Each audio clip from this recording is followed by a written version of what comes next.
வெண்ணிலா கேக்கு 2 முட்டை, 1/2 கப்பு மைதா, 1/2 cup sugar, 2 table spoon பால், 2 table spoon oil, 1/2 teaspoon baking powder எடுத்துக்கணும். இப்போ try ingredients சலிக்கிறதுக்காக ஒரு பவுல் வச்சுட்டு அதில் பேக்கிங் பவுடரும் மைதாவும் போட்டு சலிச்சுக்கலாம். இது கட்டி இல்லாத மாதிரி நல்லா சலிச்சு எடுத்துக்கணும். அதே மாதிரி நல்லா மிக்ஸ் பண்ணியும் எடுத்துக்கணும்.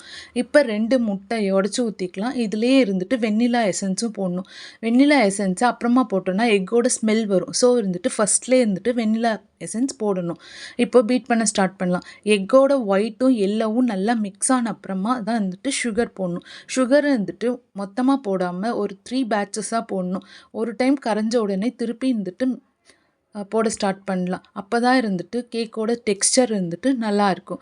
இந்த கேக்கு தான் இருந்துட்டு நம்ம எல்லாத்துக்கும் பேஸாக இருந்துட்டு யூஸ் பண்ணுவோம். இப்போது எக்கோட கலர் இருந்துட்டு ஒயிட் கலர் வர வரைக்கும் நல்லா பீட் பண்ணி எடுத்துக்கணும். ஒயிட் கலர் வந்தப்புறமா தான் ஸ்டாப் பண்ணணும். இப்போது ஆயில் ஊற்றிட்டு ரொம்ப நேரம் பீட் பண்ணக்கூடாது. ஒரு 2 மினிட்ஸ் பீட் பண்ணி உடனே இருந்துட்டு எடுத்துடணும். இல்லைன்னா கேக் ஹார்ட் ஆக ஆரம்பிச்சிடும்.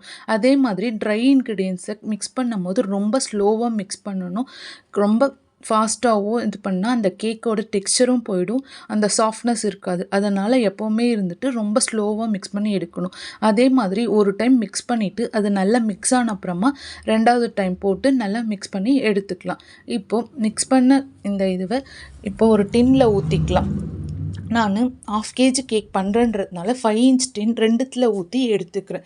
ஏன்னா கொஞ்சம் ஹைட்டாக வருன்றதுனால 2 டின்னில் ஊற்றி எடுத்துக்கிறேன். இப்போது ஓவனை இருந்துட்டு 10 மினிட்ஸ் ப்ரீஹீட் பண்ண ஓவனில் நம்ம 20 மினிட்ஸ் வச்சு எடுத்துக்கலாம். அவங்கவுங்க ஓவனை பொறுத்தது அதுக்கேற்ற மாதிரி டெம்பரேச்சர் வச்சு நம்ம எடுத்துக்கலாம். நான் 180 டிகிரியில் 20 மினிட்ஸ் இருந்துட்டு பேக் பண்ணி எடுத்துக்கிட்டேன். இப்போது பேக் ஆகிடுச்சான்னு பார்க்குறதுக்கு இந்த டூத் பிக்கில் குத்தி பார்க்கணும். ஒட்டாமல் இருந்துச்சுன்னா பேக் ஆகிடுச்சின்னு அர்த்தம்.